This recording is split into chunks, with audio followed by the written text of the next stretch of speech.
BTL coming at you.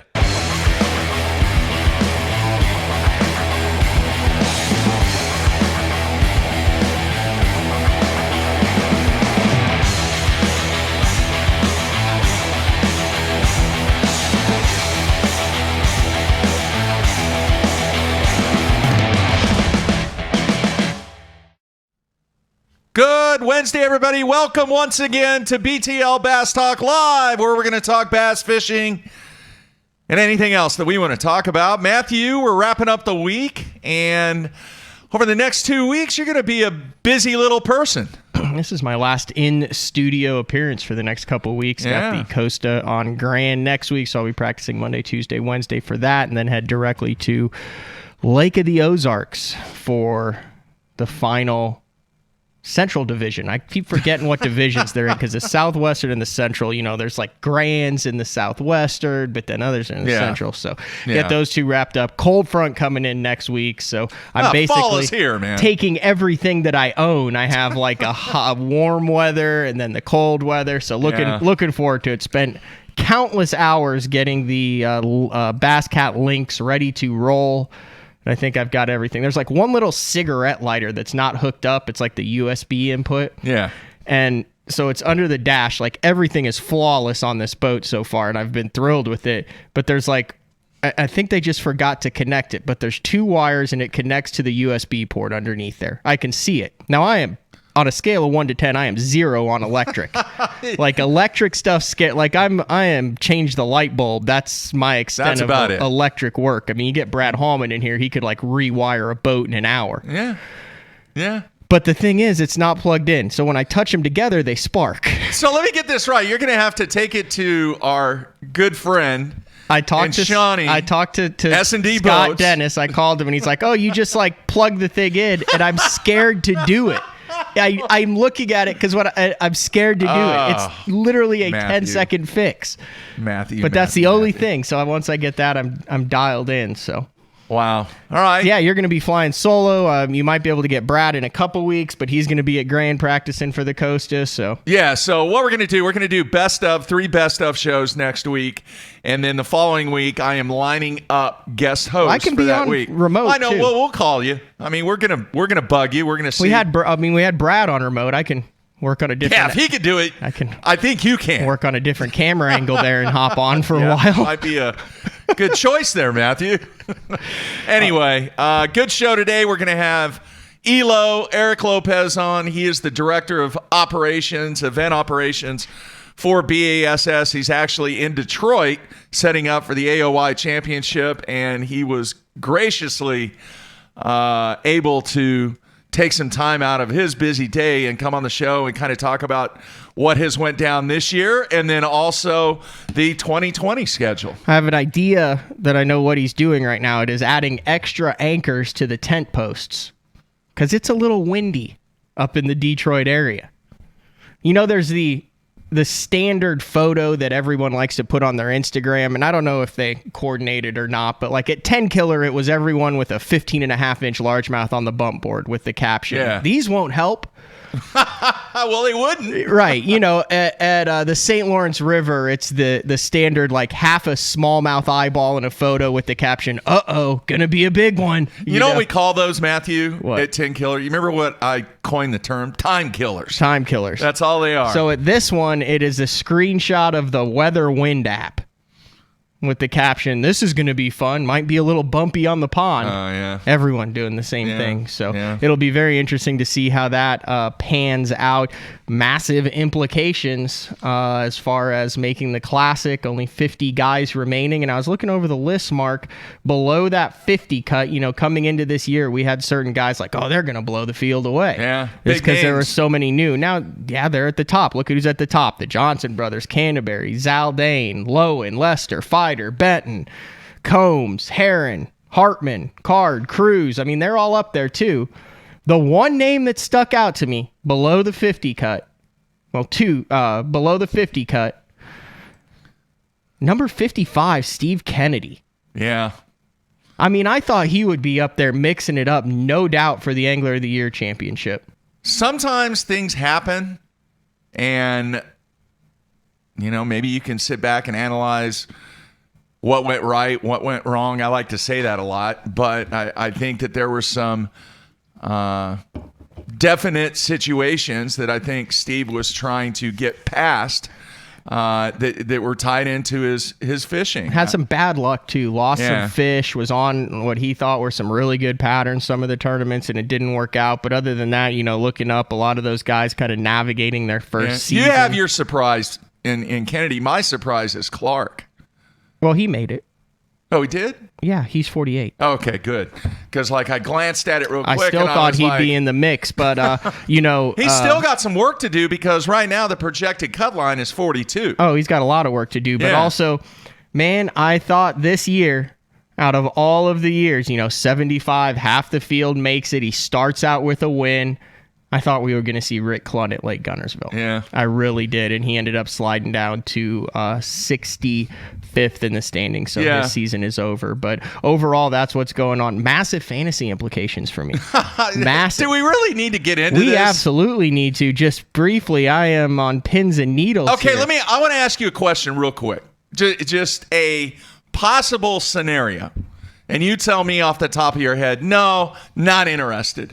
What if 3 individuals in the top 15 in the world got together and decided, hey, let's pool our resources together, and if any of the 3 of us win, let's just chop the pot? Not interested. Why not? Your chances go up. Yeah, but it's also I don't know that they know any more than I do, or I know any more than they do. It's kind of a crapshoot. I mean, but you're formula for it, improving your chances to at least win. How are you big chunk of change? How do you know that? I mean, you're fantasy fishing, picking anglers. Dude, you didn't pay a dime to get in the thing anglers anyway. Don't even know if they're going to catch up. You just have hunches on guys with their performance. But I'm 120 points out. I'm 11 in the world heading into the final one, and I've picked my team, Mark. And I've gone off the board. Okay. I'm not trying to stay in the top. I'm going to try to win it. That was my theory. You know what they call that? What's that? Swinging for the fences. Oh, jeez. In fantasy fishing. You Mark. had to say that.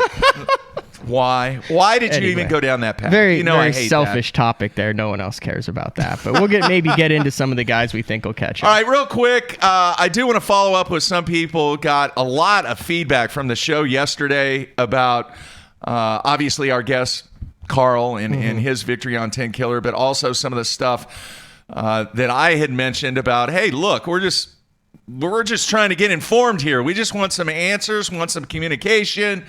And I had several people ask me that wanted to know if I heard from either one of the organizations yesterday, and the answer was no. Now, last night, I'm going to throw something out at you, Matthew. I did not realize this, and I want to see if you can come up with it. Recently, there was somebody that you and I both don't know. We're familiar with them. We don't know them, obviously, personally. That could have an impact on this entire thing that recently passed away, besides Erwin Jacobs, obviously. We already talked about T-Boone. Yeah. Did we talk about that? That T-Boone, I don't know this for a fact, but did we talk about it on the show? Yeah. Wow. That's what happens when you get old. He had some minority, the Pickens plan. And you know who was part of that Pickens plan? Oh, this is going to be a great transition. Thank you. You know who was part of the Pickens plan? This is going to be a great transition. Mr. Randy Blockett. Who solidified everything that you said yesterday when we had our opening discussion about how you wanted a statement, some sort of clarity. You felt bad for these guys that are on the FLW Tour trying to figure out what's going to happen. It has moved past this point of a rumor now. And this is what Randy Blockett posted yesterday, and I think it's worth a read, Mark. I really do. All right. So I'll read it. And we didn't plan that, folks. No. This just went down this path. And keep in mind, Randy is very active on his social media. Some viewpoints, it seems like he's looking to push some buttons, other viewpoints, but he's consistent. Post what he thinks. So he posted, you have to talk about, he says it in here. He said, I've been in this sport full time for over 30 years. In that time, I've seen more than most in terms of politics and agendas that directly affect hundreds of anglers who are making a living in the sport, those struggling to make a living in the sport, or those dreaming about doing it.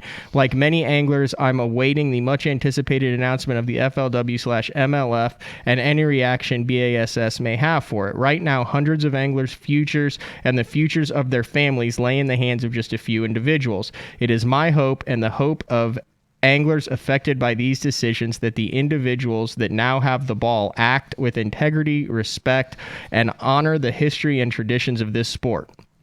This means creating a competitive environment where fairness, transparency, and doing the right thing for all anglers outweigh the motivation of profits and opportunities for the few. I don't know what that word is.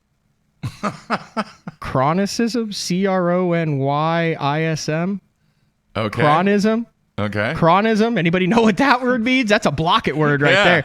For the few, chronism, ego, and power. Hashtag do the right things. Yeah. He's always been really vocal. about Cron- certain. Cronyism.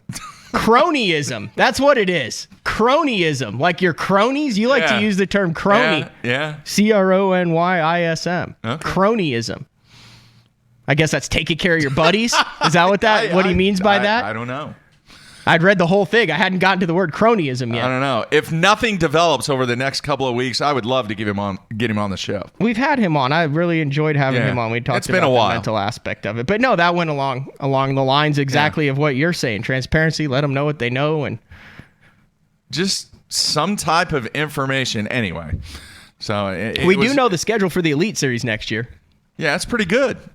It's really good.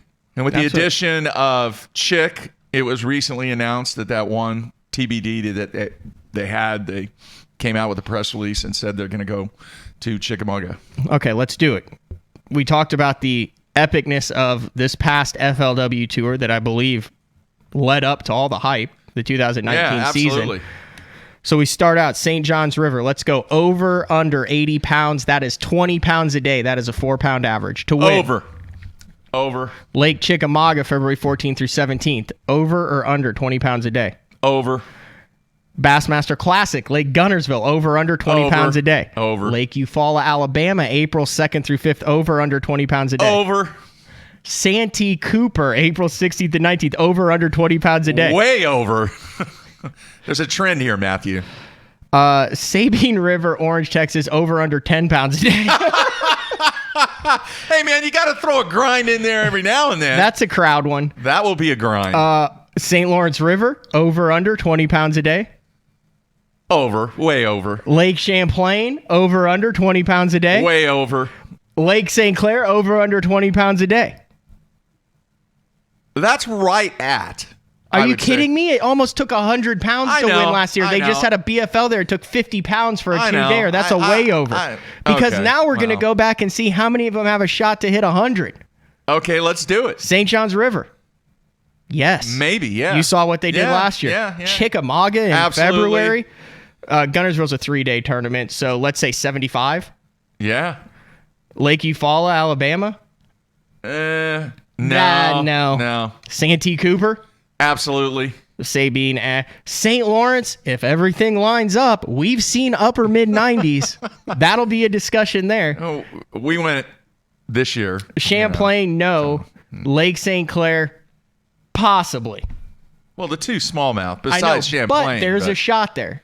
Half of the schedule. Yeah. I mean, you look at it. You could technically start out next year 100, 100, 75, 100, 100. Yeah. It's a pretty good schedule. Really good schedule. Very entertaining. Zero ledge fishing, TVA, summer, post-spawn, any of that stuff. It is spawn or pre-spawn and up north. Massive chunk of anglers. This is my only problem with this. Massive chunk of anglers who live in Alabama, who live in Tennessee, Georgia, all that whole stretch. I mean, the TVA systems of lakes that time, May, June, we've seen KVD guys make their careers on those stretches of water. Yeah. Big time fishing communities left out in this as far as a ledge tournament and offshore or anything like that. There's not going to be many deep cranking, any of that stuff. I think it's enormously strong from a weight standpoint. This is the only thing that I don't want to say maybe nitpicking, But your first 5 events, they're all spawning events. Every single one of them. Yeah, Chickamauga probably will be a pre-spawn. Early February in Tennessee. Maybe. They're not going to be on the beds in early February there. Okay, I'll give you that one. Florida, I mean, hell, if you're going to Florida January through April, it's going to be fish on the beds. That doesn't mean Cliff Prince won't win it on a shell bed. Hang on a second. Could there be fish on the beds if the weather cooperates at Chick? I don't know enough about the weather climate, but I believe that's a little early there. Gunnersville, spawn? March 6th through 8th, a little bit early there too. But Depending on the weather. Depending on the weather. Eufaula, absolutely. Santee Cooper. Big time. Good Lord, that's somewhere Preston Clark's going to be sitting There's the picture right there. Oh, it's in the other room. Sitting in a dark room watching Bass Live, reliving the glory days. Yeah. Sabine, it'll be way past then. That's May, grind. June. That's going to be hot and still and absolute nasty. grind. Texas Fest. I forgot Texas Fest. That's going to be a 100-pound option too. Think they'll go back to Fork? Doesn't matter where they go. They're going to go somewhere where they can catch 100 pounds. Yeah. Yeah. So, yeah. Yeah. You've got a group of guys that are really going to smoke it in the first half and a group of guys that are really going to smoke it in the second half. And if I'm from the south, I'm spending a lot of time up north. And if I'm from the north, I'm spending a lot of time down south, if you know what I mean. Because you get a guy who can catch him in both places. Boy. No, you're right. It's a great schedule, man. It really is. And if you like the pre-spawn and spawn, and then you could get your game dialed in on the fisheries up north, you could have a heck of a season, Matthew. Mm-hmm. All right, we're going to take a break and come back. Oh, by the way, somebody on the instant feedback said, do you think the KVD deal was $500,000? What do you think? No, I don't know. No. How long before Luz is making... Does he stay with the red and black? Yeah, you think he'll... I mean, all his quantum stuff was red and black. Luz doesn't have any red and black, but they do have the orange stuff. They do have the crazy combo colors. That'd be cool to see. I don't know. You think he's going to have... I mean, when's his signature? Is he going to have his signature series line? Oh, have to, 100%. Yeah, had to be part of the deal.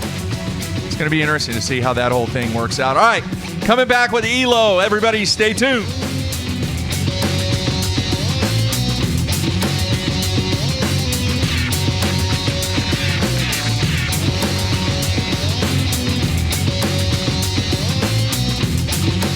Serious about catching fish, that HDS is a dead giveaway. You've got the best fish finding sonar money can buy. Time to build the ultimate fish finding system with live sight sonar. See what your lure is doing in real time. Watch fish strike as it happens. See for yourself. Take the Live Sight Sonar 30-day challenge. If Live Sight Sonar doesn't help you find and catch more fish, send it back, no questions asked. Gamakatsu, the G Finesse series. In my opinion, the G Finesse series is the only lineup of hooks you need for any fishing you do. But I know a lot of guys haven't used this hook yet. The G Finesse series has the nano coat on the hooks. And the nano coating makes the hooks sharper, smoother for a better hookup ratio. 20% stronger than black nickel. Wow, that is incredible. That's a lot of strength. My Gamakatsu G Finesse series, perfect finesse fishing for you. Check out the G Finesse series of hooks by Gamakatsu.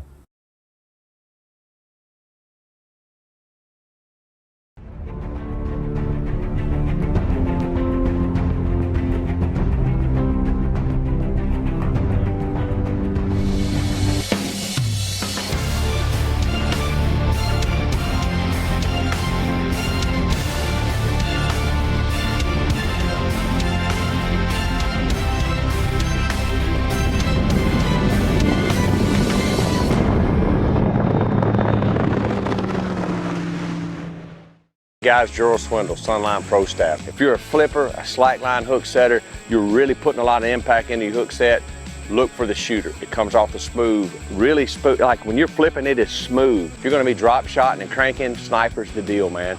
It seems like it's a little bit less likely, like on a sharp hook set, it don't seem like it likes it as much.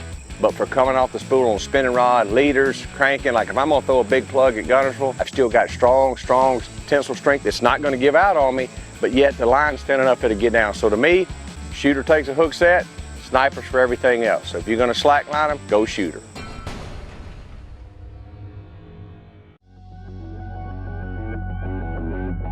The name SPRO says it all. SPRO stands for Sports Professionals.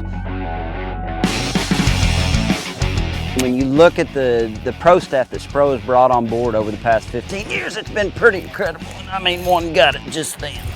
From the development of the rock crawler to the McStick, from the Fat Papa to the Little John series, when you tie a SPRO bait on, you know it's been designed by a professional to get the job done. Blue Water by TH Marine, offering LED lighting solutions for your boat, trailer, truck, ATV, and so much more. Engineered and built to be rugged with waterproof and submersible options. Designed for easy installation, Blue Water is available in a variety of colors and styles. All backed by a limited lifetime warranty. Blue Water by TH Marine. At Duckett Fishing, we have assembled the top pros in the country to help us design rods to give you a competitive advantage. Castability, strength, durability, action, sensitivity, weight and balance, and consistency. Combine that with the best warranty in the industry, and you have rods that are pro-driven. Duckett Fishing, pro-driven.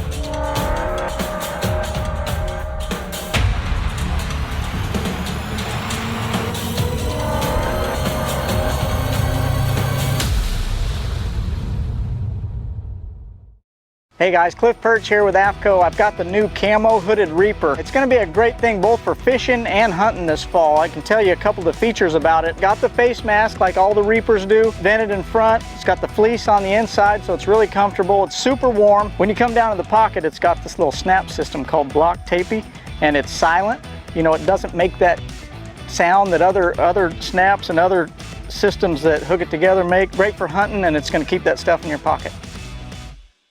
I got my power pole down, stuck in the mud in the bottom of the lake, sitting so still in the wind and the waves, could even be a hurricane. I got my power pole down.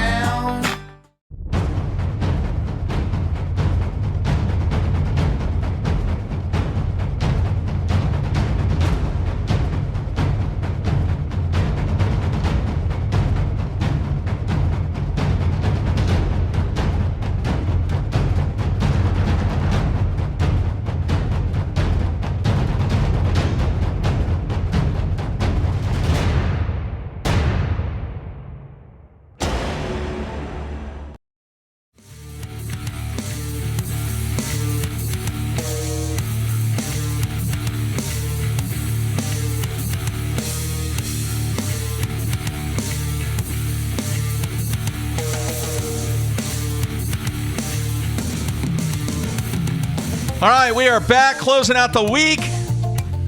Matt, he is getting ready to hit the road for a 2-week stretch. 3 derbies, 2 weeks. Yeah. And then I need to be back for that 3rd week because I'm putting the cart ahead of the horse there. But if I make the championship, I got to go look at Cumberland. It's a big lake. It's a lot of water. But we'll cross that bridge when we get there. Next week? So you're going to be gone 3 weeks in a row? No. I'll probably be back. I might just say screw it up. Hopefully I cash a check or else I'll be broke by then. I'll have to come home. All right. So next week, best of. And after we have our guest on, we will talk a little bit more about what is to come on BTL. All right. It is time to go to somebody that we've known for quite some time now, Matt. I think he's been doing it longer than I've been out there. Yeah. I mean, since the inception of the Elite Series, I believe, at least, right? I think he came on afterwards, after the first year. Is he on the line? I mean, we could ask him. That would be helpful. I have to get him queued up, man. You were supposed to keep talking there. Oh, well, we ask a question that he would know. So, all right, Eric, you there, man? I am here, and I was there for the first Elite Series. Yeah, so he's been doing it longer than me. So 2006 was the first Elite Series. So 16, 7, 13 years at least. Yeah. You make me feel old when you say it that way. Wow. Well, Eric, man, thanks for taking time out. I know you're busy setting up for the final event of the season, the AOI Championship in Detroit. And, man, what a great year for you guys. And you roll in Detroit after having probably, from a fan perspective, one of the best events of the season with Carl getting the win. Yeah, thanks for having me on. It's good to be back on the show. And, yeah, how crazy was that event? We were really curious, obviously, going into it with all the changes, the date changes, the lake changes, and then the weather, how it started out. So for that to be an ending was really awesome. We were excited about that one. All right. How much adversity did you guys go through with the whole Fort Gibson fiasco? Our partner in that city was the Cherokee Nation, the Cherokee Casino. It's always important for us to make sure we include our partners in any conversations that we have. They're our host. We refer to them as our host. And so thankfully, they kind of held our hand as we were making these changes, and they're familiar with all the bodies of water around there as well. I know some of the fans weren't necessarily thrilled. We weren't thrilled by any stretch of the means. We didn't want to make that change once we announced the schedule. I mean, we want to stick to that. But you've heard us say it many times before, safety is the biggest concern. And with the crazy weather that they've been having out there, that you guys have been having out there, it just wasn't safe or feasible for us to do it in the original June dates. And so we heard a little bit about it. Thankfully, pretty much all the comments are going to be favorable, but you're going to hear some people say you should be doing it anyway. These guys are the pros, and it's not a decision that we're comfortable making by sticking our pros out on water that's deemed unsafe. And then thankfully we have that makeup week built into the schedule. So when it came time to have the event, and we're working with the Corps and obviously all the local authorities, and they're giving us their feedback, and they're telling us, this just doesn't make the most sense for you guys to do that. We're never going to look a group like the Corps or any local authorities who's telling us to do something otherwise and make a contrary decision to them. So they're the experts. They know what's going on. And even though our guys are pros, we have to make a decision that makes the most sense for the safety of the pros and of the spectators that are going to be following them on the water as well. So it's a no-brainer from our standpoint, but yeah, it's not the most fun decision because we'll definitely hear about it a little bit, but we're kind of used to that. We're talking with Eric Lopez, and I don't know if we actually explained what you do, like what your role is with Bass, like kind of explicitly talked about it. So like, what is your gig? Like, what's your title? What do you do? I was kind of hoping you were going to explain it so I can get a better understanding. Yeah. I have, like I said a minute ago, I've been here since the beginning of the Elite Series. I'm an events guy. That's how I started out. I oversee the events. I oversee the Elite Series and the Classic from the event standpoint. My counterpart, Trip Weldon, oversees competition. So when you say that, the event, there's a lot that goes on to an event. People who watch us online or on ESPN see the fishing component, but there's so many things that happen behind the scenes just to get to have that event. There's obviously expos, there's contract negotiations, there's site selection, there's working with law enforcement, coordinating with our television and our tournament folks. So we're the team that really brings all the different components together and ensures that there's communication across all the different platforms. To put on one of our events takes about 60 to 75 staff. That's before you get into the anglers and the marshals and the volunteers. So it's coordinating all those behind the scenes efforts to pull that event together so people can watch that show or attend the event and have a good time. But as far as on the water stuff, don't have any rules decisions or what they fish or that's all trip stuff. You're everything except correct on the water. Yeah. To allow the guys Church to be and able to state, go out and fish and all that stuff. Hey, here's a funny Here's a funny question from our good friend Dave Rush. He wants to know if you miss Matt calling you all the time trying to find out where to park. Oh, come on. You know, when I pull up to an event and I look down at my phone and I see that there's no messages from Matt, it has left an empty place in my heart. I'm not going to lie. I am not a good parker. I've never been a good parker. No. I told you, I've been to the Oklahoma City Fair, the state fair, 3 years, driven around and went home. I've never been to the actual fair. I've driven around, got so stressed out trying to find a parking spot, I just drove home. That's pretty bad. All right, Eric, I want to talk a little bit more about 2019, then I want to get into the 2020 schedule.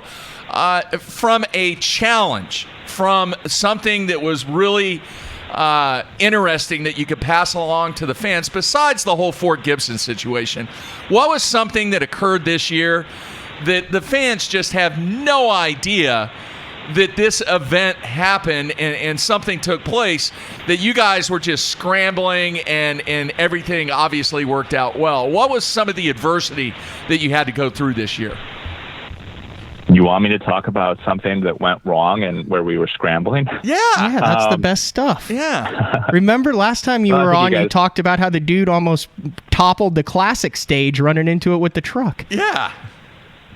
Yeah, absolutely. And I do remember that. You know, it's my job to make sure those things never come to light. And I'm not saying it just because I'm being coy or anything, but you know, we really had a good year.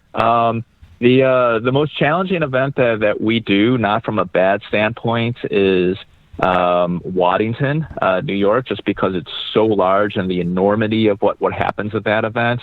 I mean, we have well over 100 vendors on site, so it's become a well-oiled machine. So the event runs great, but there's just so much more that goes into that event. I mean, it's almost a mini classic from that standpoint. You know, there's always things that happen. Unfortunately, we had issues with our Jumbotron at one point, so we had a scramble, and I'm calling my buddies at different events. I was calling my buddies at the Olympics and Ironman and different cycling events, like trying to figure out who was close enough to us. Where I'm like, hey, do you have a screen that we can use? And thankfully, we've had some people help us out to get things like that fixed. You know, we move our equipment all over the country. I mean, like I said, we have 60, 75 people that are putting these events on, and a good portion of those people drive and they tow trucks and equipment and semis. So we're always waiting on stuff to show up because there's breakdowns and different things like that. But, you know, I've been doing events. I mean, I'm not going to toot my own horn, but we have a good team. So we have built into our schedule the ability for things to happen. I'm trying to put it in a nice way. When things go wrong, that you're prepared and have that built into the schedule. But thankfully, I mean, you know, we haven't had any injuries, significant injuries. No one's ended up in the hospital. That's always a great sign of a great event. And nothing was really too negative that I can share this year. Something will pop up. Things happen. Yeah. That's a good thing. So, yeah, it is a good thing. And next time something comes up, I'll keep you guys in mind, and we could do a show about it. Well, the only reason I asked that, you had some great stories over the years. Yeah, about just unique stuff. Yeah, exactly. But I mean, if you have been behind scenes at most of them, it's not thrilling because Eric has a well-oiled machine back there. Yeah. Anyway, are we ready to talk about the 2020 schedule here? Absolutely. All right, so the schedule has come out for the 2020, and I mean, you're obviously the head guy in charge at kind of calling and booking these things, and there are a lot of big bass destinations coming up in the next 12 months for next year for bass. Definitely. Big bass, big stage, big dreams. If people are following us, they've seen that we rolled that out this year, and it's what we stand behind. It's our mantra going into 2020. It was this year, and that's what, when we talk to the fans, when we talk to the cities, that's the feedback that we receive. That's what we hear from every city when we're talking to them about bringing another event. You know, we're already behind the scenes working on the 2021 schedule and beyond, and that's what they want to ensure that we're going to continue to do, because that's the feedback that the individual cities receive. So the cities are going to go after us or events that promote that culture. So that's why we're really excited about the 2020 schedule, because we feel that we're going to be able to highlight the big bass component of that, which obviously in turn will lead to the big stage, the big crowd, and the big dreams, meaning the drama that we see, like a Carl. Carl is a perfect example. What happened last week? That's the big dreams of that. So we're very excited. Can you give the fans and the listeners just a little background and information on how a site is selected? It's not just you going, hey, we need to go there. What is the process, and what can you say? Yeah, no, not one person is that powerful to say, this is it, we're going here. It's definitely a committee. I mean, think about bass, and again, people who are familiar with us. I mean, think about the people that we have here. Think about our on-air talent, people that that work at the organization. I mean, we have people here that have years and decades of experience, and I'm not just talking about Trip. We have competitive anglers, retired, current anglers, and so we have a group together, and we take a look at all the bodies of water that are available and that make the most sense and fit within the mantra of the big bass portion of that. And then we say, okay, what cities are open to this? And then cities will also approach us as well. And this is no different than any other sport that moves around the country. So I talked about the Olympics, or I talked even a Super Bowl, any event. I'm not talking about like standalone baseball, football stadiums, because those are always there. A lot of running races, Ironman competitions, motorcycle type shows, X Games, things like that. Cities approach all these events because they have a calendar that they want to fill as well. So there are actually conventions that you can go to. It's almost like speed dating, where the cities are there looking for events and events are there looking for cities. Now, we're very unique because of our sport and because of the playing field that we require. So there are only certain locations that we can go to, and because of the time of year. So we have our kind of internal wish list, but we're not going to come close to the cities saying, all those cities saying yes. So even if we said we wanted to go to Lake X in XYZ state, that state may say, no, we're not set up at this current time to host an event.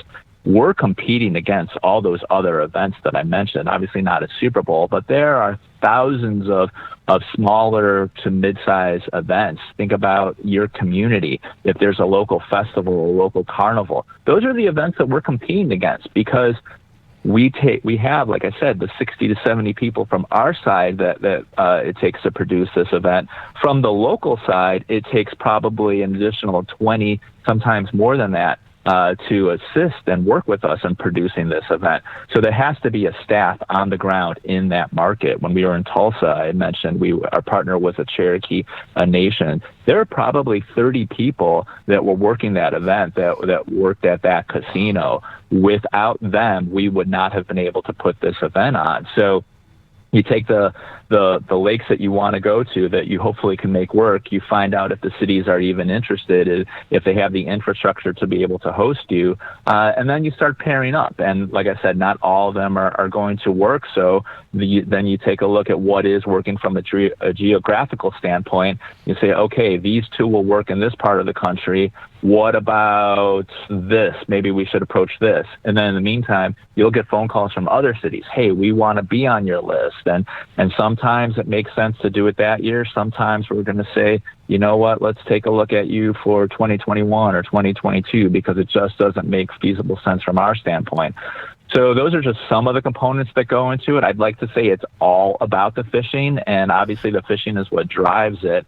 But these are not small events. Even with a smaller field, there's very large expos that are associated with this event. There has to be a sizable police force, a law enforcement contingent that's there, a marketing team, a city that has a staff like a chamber of commerce that can host us. And again, we have to fit into their annual calendar. So there's all those different components. So I'm the person that kind of takes a look at all those different items and then reports back to the different groups. Goes back to our site selection in terms of the experts on our staff from a fishing standpoint, or goes back to the city, and that's when the game really begins. What if we do this city at this time? Can you move this date? Can you move this date? And again, that's what all the sporting events are doing at the same time. So we're part of a much larger piece of a puzzle, I should say, for all these 9 locations that we're working with. All right, Eric, over the years, obviously, and if fans don't know this, the communities actually pay for organizations and events to come to their area because it has a huge impact from an economic standpoint on that community. What I would like to know, and I don't want to know dollar amounts, what I want to know is over, say, the last 10 years, even 5 years, has the amount of money that communities are putting into events, specifically tournament events, has that amount increased, or has it stayed pretty much the same? You know, it's different market by market, and you're right in saying that the fans don't know that. A lot of people are caught off guard, but that's the way sports in general work. So again, all the sports that I mentioned, that's just common. That's how the industry works. You pay for an event to come to your town, and in exchange, from the Elite Series standpoint, they're going to receive an local economic impact that week, anywhere from $1.5 to $2 million injected into their community. And then obviously that show's going to air on TV, and then they're going to receive the indirect. And that's why a chamber of commerce or sports commission or authority exists, to do that, to have those negotiations. From a dollar standpoint, has it changed? I mean, it fluctuates like the markets fluctuates. Like the market will fluctuate. Yeah. We have a series of events. So it's not uncommon for us to have a partnership agreement with a Waddington, for example. We have a multi-year there. We take a look at what the city itself will invest in the event as well, and that will, and again, any sport will do that. I mean, if the city is throwing a lot, the term is in kind. If they're throwing a lot of services towards it, there's obviously a valuation on that. So it's all over the boards. You like to think that as the economy in general does well, that cities have more dollars. We don't go to all the city. I read the comments on Facebook just like a lot of other people do. We don't go to the cities to try to make money. I mean, we there is a valuation obviously on the events, but I mean, it's not uncommon for us to say, we really want to be on this body of water. And if a city can't afford it, we'll figure out a deal that will work. Maybe they won't get as much media from us, or maybe they have the ability to throw a larger festival at it, or get more vendors associated with it. So it is literally all over the boards. All right. I kind of had an interesting question. I was thinking of a lot of popular anglers are not fishing the Elite Series this past year when you were approaching these venues and they're approaching you for the 2020 season. Has there been anybody that's asked, hey, who's in the field or anything like that? Or is it more about the brand that they care about? I mean, has anybody been like, KVD's not on the Elite Series, we don't want you guys anymore? Yeah, it's interesting. I think that's another thing that'll catch fans off guard because they don't. You'll hear cities say, oh, well, we know these guys aren't with you anymore. But that doesn't weigh into the decision. No city, in my experience, has made a decision based on the anglers that are coming. The most common things that we hear is that their fans want to see the big fish, and they want their fans to have the ability to interact with the anglers consistently, time and time again. That's what all the cities want. We're setting up in Detroit right now, and the first day of our event, because we had to give time for the anglers to get here from Oklahoma, is going to be Saturday. We have a non-traditional schedule here, and Saturday at AOI is when we do the fan day.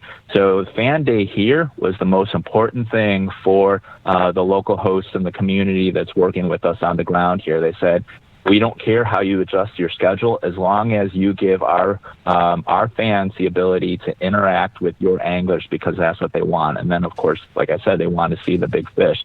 But that's the comments that we receive. You know, I mean, we have had cities ask us and say, what do you know about the new guys? And we're saying we're learning about them just as you are. And obviously we've had an entire season with them. So personalities have developed, and we're storytellers, and we're telling the new stories. And you know, I mean, we were in Tulsa and we had anglers signing autographs for a long time out there. Carl stayed out there after he won for a good 40 minutes and signed autographs. And that's what we've seen at every single event this year. People really just want to feel like they're part of the event. They want to see those big fish. They want to have their photos taken with anglers. So that's what the story of 2019 and going into 2020. It's the same thing. All right, I have two more questions, and then we're going to let you go. My first question, and I have to stick up for him. You mentioned 2020. Is there a possibility that in 2021, here we go, we're going to see a West Coast swing? You know, I knew you were going to ask that as soon as you said it. You know, I do, like I said, I read the Facebook comments, not as thorough as some of our folks on our editorial team, I'm sure, but you know, it's tough, and we do appreciate, obviously, all of our fans out west, and I wish it was a situation where we can go out there all the time.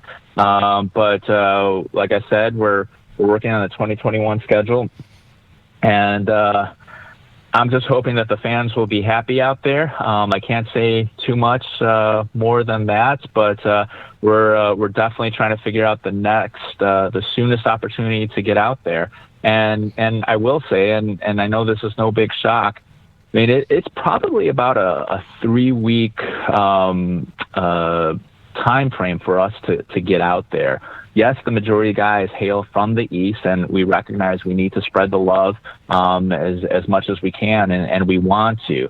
It takes about a week to get all the equipment out there. It's about a 3 or 4 day drive minimum to get everything out there, and then a week there, and then another week coming back. So what it does is it really affects the schedule in a huge way, and then we have to go to our sponsors as well, and make sure all of our sponsors are okay with this 3-week stint where all your resources are going to go this way. And it is important to us, obviously. That's why we do it. And I wish we had the ability to do it a lot more often than we are doing. But we're doing our best to try to get out there as soon as we possibly can. So thank you for your patience to our fans out there.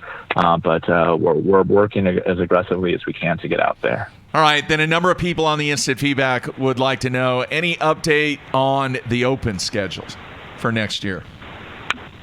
You know, that's supposed to come out shortly. So last I heard, I've been out of the office. I was out all week. I'm on a 14-day road trip right now. But I know we're really close to that coming out. So, you know, that's another thing that comes into play when we're talking about the Elite Series schedule. It's another factor.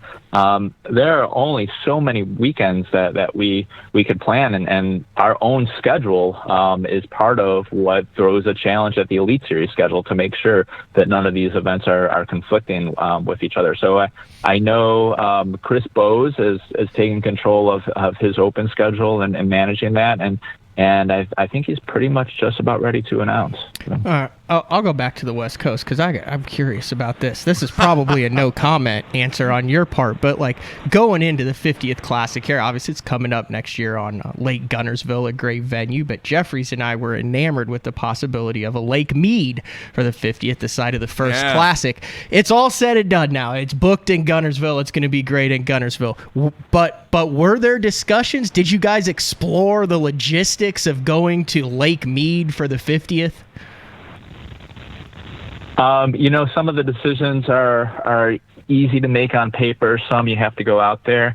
I can say we didn't have discussions with Lake Mead. I mean, it is something that we toyed with the idea. Wouldn't it be great? Every once in a while we try to revisit. Wouldn't it be great if we did a secret location? And nothing's secret in this industry. Just from the people, well, I mean, we have had to apply for permits in locations that we're not going to because we know that there are people who look and see what permits we apply for 6 months out and are trying to get a scoop on our schedule. So we'll apply for permits in locations that we know we're not going to, and the cities know that, but we're trying really hard to keep the drama, obviously, with it. From a Classic standpoint, guys, that is a completely different beast, and I'm not getting into my background. You guys know me. Before I was with Bass, involved in much larger events, the international events that move around the world, and the Classic is not unlike that. I mean, that's the biggest thing that I tell my friends who I keep in touch with that are traveling the world, working World Cup soccer or the Olympics. The Classic requires the same level of infrastructure that some of the biggest events in the world does, and unfortunately, with Lake Mead. The event has changed so much because of the expo and because of everything that goes into it, and the hotel base that there are only a handful of cities that can handle something as big as the Classic. So it's not off the radar, though. It's not necessarily for a Classic, but for other events. So we're always trying to come up with creative ways to revisit the past as we bring the next generation of fishing along with us. So we'd love to be able to do something out there, but no, Matt, I'm sorry, we did not have a meeting. All right, I got one more question that will require a tactful answer. Yeah. Earlier this week we talked about, obviously, Carl wins. He's from Australia. You got Canadian anglers in the hunt. You got international anglers in the Bass Nation. Has there been any exploration of a regular season or specialty Elite Series event in either Canada or Mexico? I'd love to do that. And the same thing, it's a logistical challenge. We have talked about it, and we're always looking to see, what is feasible. Going across the borders is a huge challenge, and we have approached a couple people in the past about what it would require and how something like that would look. We have to be mindful of the boat situation. Can anglers bring their boats across the border? We want them to be obviously have their own equipment, or do we provide them with boats, and what would that lead to? But just going across the border is one of the biggest challenges, not just with those boats, but with all the equipment that's required to set up. And then also you take into account winnings. We're a U.S.-based organization paying winnings in a foreign country. You have all those logistics from a tax standpoint. So there's a lot, again, that goes into it. My job is to try to figure all those details out, and I like doing stuff like that. That's why I'm here. So we're trying to figure out to get it to a point that if we can figure out a way to work with the government on the border issues, and it makes sense for the sponsors and the anglers, then yeah, we would love to. I mean, that would be pretty cool. I can confidently say that should I ever find myself in your role, I would be fired within a week. Everything that you do is everything I suck at. Yeah, it would not logistics, money, organization, time management. You can't even park, planning, parking. talking to strangers. Just not good. All right, man. One more question. man. One more question, then we're gonna let you go. I'm just curious. You do a great job, and you wear a lot of hats. Thanks, a lot of times at these events. Sometimes a cowboy hat. Yeah, that picture, by the way, priceless. It's awesome, Thank man. you. Great pick. All right. Have you become a fan of the game more over the years in your involvement with this entity? Have I become a fan? Yeah, I became more of a fan. Yeah, I became a fan before I even started. I mean, we were. A lot of people know we used to be owned by ESPN, and back in early 2000, I was working at ESPN, and when the company bought Bass, I was on the events team, and my boss asked me to fly down to Birmingham, Alabama, which is now home for me, where Bass is based, and he said, I want you to come take a look at this event called the Classic. I'm like, okay, cool. So I'm like, why do you have me looking at this event? And I'm watching it, and I'm like, oh my goodness, what is going on here in a positive way? I had no idea what was involved from the fishing spectacle components of events.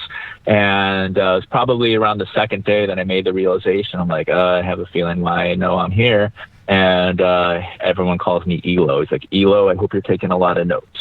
And and I'm like, yep, I am. I knew that was coming. I became a fan the moment I saw the first Classic, and I use me as an example when I'm talking to cities, or I'm talking to sponsors, or people in other sports when I'm selling the sport. Like, if someone like me who did not grow up with a background in fishing can become a fan first and foremost, then anyone can. Like, you gotta take, not you guys, I mean, not the people listening, they're fans. I mean, it's very easy for me to explain and have the conversation to people who don't understand the sport, which is why I love what I do. Even though I really just started heading up the committee from the site selection standpoint, I have always worked with every single city that the elite cities have been in. We're in Detroit, so we're working with the Detroit Sports Commission up here. There are a lot of people here who don't understand fishing. And when I have entry into the room, but my goal is, when I leave that room, is to have everyone not be a fan, but at least to be able to give us another look and to understand. And I know that's working because, I mean, they want to partner with us. So I use me as a primary example. I mean, I wouldn't be here, obviously, if I wasn't, because then it would just be a job, as cheesy as that sounds. But from an event standpoint, you know, whether it's a big international event, a small event, a fishing event, whatever, there's very similar components, but you do have to understand and be able to appreciate the sport. I said I'm on a 14-day road trip. I mean, being a fan is what makes those 14 days really seem a lot more enjoyable than just going to work. So yeah, definitely. I've gotten into it quite a bit. And, you know, people always ask us too, do you guys fish when you're on site? And I think Tripp and the tournament crew will be the first people to say, if you like fishing, then be careful about taking a job at Bass, because we're going to take you to the best bodies of water in the country that you're not going to be able to fish on. And you're going to be working so much, you're hardly going to have time to fish. Yeah. So it's kind of funny to see that. So, but yeah, I am a fan. Very cool, man. That's some really, really neat insight to a lot of fans across the nation, and really, really appreciate you taking time out, especially when you're trying to get set up for an event. So many thanks to you. As I said earlier, you do a fantastic job, Eric, and look forward to seeing you soon, man. Definitely. Thank you. And I'm still going to try to come up with that behind-the-scenes story of what went wrong this year. And as soon as I do, I'll let you know. What happened with Mercer in New York? Didn't you have to like take care of him while he was like puking his guts out behind stage or something? No comment. See? And with that, behind-the-scenes story that he didn't want to talk about. All right, man. Hey, best of luck to you this week. We're looking forward to what goes down in Detroit, man. We'll see you soon, Didn't Eric. know I knew about that one. Yeah. Take care, guys. See you, man. Thank you very much. Appreciate it. See you. Bye. All right, good stuff there from Eric Lopez. And Yeah, man, I'm sure he's got several of those stories that he wasn't. Oh yeah, you can tell doesn't which wanna go down the events, path. and this is the first year I haven't been to all of them. I went up to Tencoer to see everything. It was pretty low key there because it was at Chicken Creek. You know, it's not supposed to be there originally. But Yeah. you could tell the ones where he's like a little stressed out. No, it's like walking around. He's not really talking. And other ones where like everything's running perfectly smoothly and stuff. Yeah. Because you also have to realize you got like a bunch of fans coming in, so you've got all sorts of like liability stuff and all that stuff. I mean, like I remember he's had to like kick drunk people out, have the cops come grab them, and and think about the open space that these events are taking place in. it's crazy, and the weather, and then the safety with the weather, with all the tents and everything. You never know what somebody's going to have in a backpack either, you know, with that whole situation. And it's also awesome for, you know, just to be able to go and have everything there and done. So, I mean, obviously the main reason you had him on, talk a little bit about the schedule, how that was designed, but just behind the scenes for what you see, whether you watch it on live and you watch the live weigh-in, how smoothly that runs, or you've been to an event and you see all those guys, you just think, oh, these guys show up, they fill a couple of buckets with water, they put a stage up, Mercer comes up, they hold them up and they go home. But it's kind of like watching this show. Like you see Jeffrey's like hitting some buttons here. What you don't see are the 1, 2, 3, 4, 5 computer screens, the 2 mixing boards, everything that goes into it to when he clicks it, it works. It's kind of the same process there to where you get it to where it runs smoothly and no one thinks about it, which means you're doing your job right. Hopefully. And here's the other thing that came to mind. Okay, you listen to that. You listen to all the logistics on that. Now, that's just one organization. What's the thing we bitch about the most? Why do they schedule on top of each other?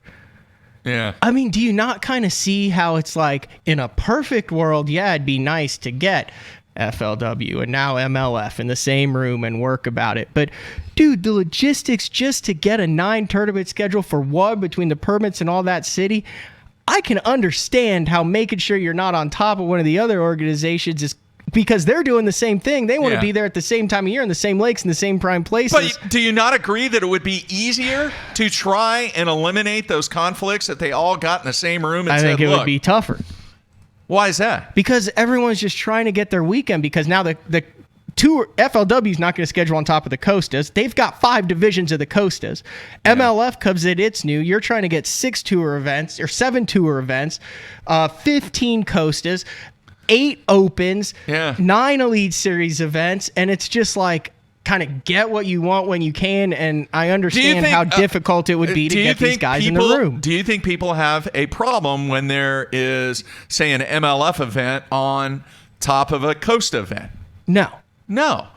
So that's what I'm saying. Get the big 3 together and put them in a room and go, okay, guys, we're going to get this worked out to where the fans, the anglers, and the sponsors all benefit from not being on top of each other. No, I don't know that. But it's never going to happen. Conversation might be a little irrelevant in the next couple months. It could be. All right, everybody. I want to thank everybody once again on the instant feedback and thank Eric Lopez. Really good week of shows this week, Matthew. Good Some stuff. Good behind the scenes stuff.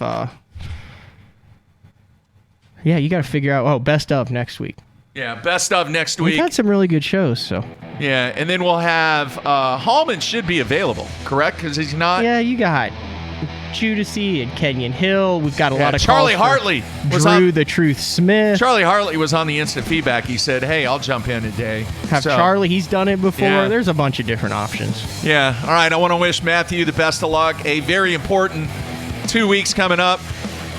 For somebody that has worked his tail off all year. We'll see how it pans out. And then he's on pins and needles, folks. Is he going to pull out a miraculous win? Who wins, Mark? Who wins? We always pick fishing. a winner. Who are you picking? Winner of Fantasy Fishing? No. Winner of Lake St. Clair in the top 50. Just the winner. We might run out of bumper music again. Oh. Who you picking? I don't know. How about an Angler of the Year winner? No, I was going to do that next. Who wins the tournament?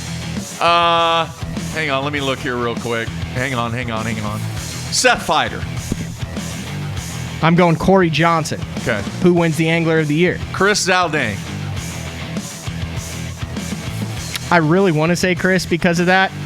I think Canterbury gets it done. Really? How much is the weather going to come into play? Massive.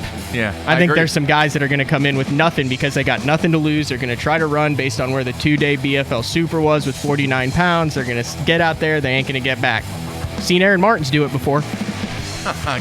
Good point. All right, we're going to try and get blocking on when you return after your 2-week jaunt and trying to catch It'll be fish. perfect because it'll be after the well, no, because after the 2-week jaunt, you'll be at the U.S. Open.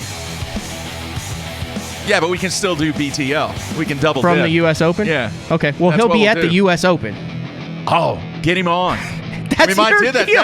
That's He'll be that's at what the we'll U.S. do. Open. Get Randy on we'll now. try and to talk. we'll try to get him in on. his We will element. pull That's that Randy off. Blockett in his natural element. How about that? That would be cool. All right, folks, please remember, if you're watching us on YouTube, make sure you subscribe. You'll get a little notice, let you know when we go live. If you're listening to us on iTunes, please, we want to get to how many reviews? 750. All right, I'm going to figure out something next week during the best of shows on what I'm going to give away Used once we get to that number. sweatshirt from Jeffrey's former high school basketball team. No. It's going to be better than that. A half-used spool of silver thread from 2001. No, believe me, I will figure something out. A buzzbait with a broken rivet. Jeez. All right, so make sure you review us. Give us a half-drank review. seltzer water. And make sure you give us a ranking of 1 through 5. So best of luck to you over the next couple of weeks, Mark. Matthew. We will be back 1 week from today with special guests on BTL. Everybody be safe. Get out. Try to enjoy some fishing. Fall is here. Everybody be safe. We're out of here.